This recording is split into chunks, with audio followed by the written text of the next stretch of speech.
बोकारो जिले के चास स्थित नीलम नर्सिंग होम में रंगदारी मांगने का सनसनीखेज मामला सामने आया है। अस्पताल प्रबंधन के अनुसार बुधवार रात कुछ लोग थार वाहन से पहुंचे और 10 लाख रुपए की रंगदारी मांगते हुए अस्पताल में हंगामा और तोड़फोड़ की। पूरी घटना सीसीटीवी में कैद हो गई है। प्रबंधक अनुराग केजरीवाल ने चास थाना में आवेदन देते हुए बताया कि आरोपितों में राकेश शर्मा, राजीव शर्मा, आशुतोष शर्मा के नाम शामिल है। आरोप है कि इन लोगों ने धमकी देते हुए कहा कि चास में अस्पताल चलाना है तो 10 लाख रुपए दो, नहीं तो पूरे परिवार को गोली मार देंगे। अनुराग ने बताया कि 30 नवंबर को उनके दादा की कार एक ट्रक से टकरा गई थी। उसी मामले को लेकर उनका पहले से विवाद था, लेकिन इस घटना से अस्पताल का कोई लेना देना नहीं था।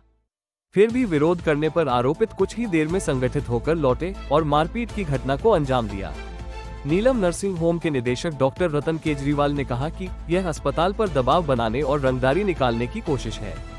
वहीं आयमा चास ने इस हमले की निंदा करते हुए बोकारो एसपी को पत्र लिखकर कड़ी कार्रवाई की मांग की है। ये घटना पूरी तरह से एक भयादोहन की घटना थी, एक रंगबाजी की घटना थी और किसी न किसी तरह से नर्सिंग होम पर,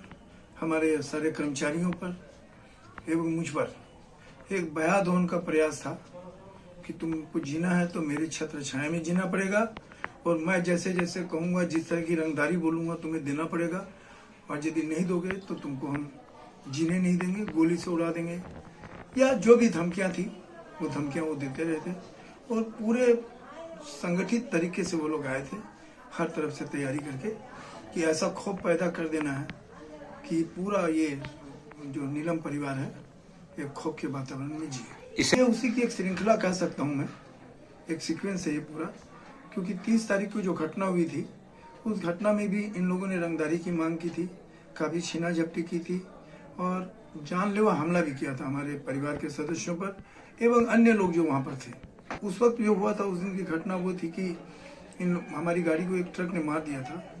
और ये लोग उस मौके का फायदा उठा के, चूंकि इनका धंधा यही है रंगदारी करना, वो ड्राइवर से लोग मारपीट कर रहे थे और उससे रंगदारी मांग रहे थे और रंगदारी मांग रहे थे तो हम लोगों ने इनको रोका कि साहब एक्सीडेंट तो होते रहता है, ये हमारा उनके बीच का मामला है, तुम लोग बीच में क्यों? तो वो लोग गुस्सा में निकले, 2-4 छोटी मोटी बात बोल के चले गए। उसके बाद वो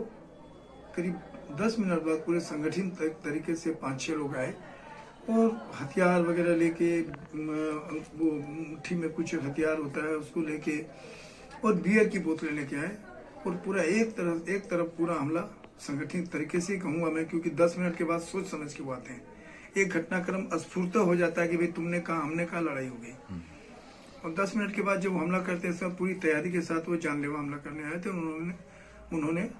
हमारे जितने भी मेरे परिवार, मेरे भतीजे को, पोते को और लोग भी जो थे वहाँ पर सपोर्ट में कि भाई क्या हुआ क्या नहीं, उन सबों को उन्होंने जानलेवा हमला करके मारने का प्रयास। हाँ, हम लोगों ने उसकी शिकायत थाने में, चास थाने में कर दी है और पूरा जो भी हमारी साथ हुआ घटना पूरा ब्यौरा हमने दे दिया।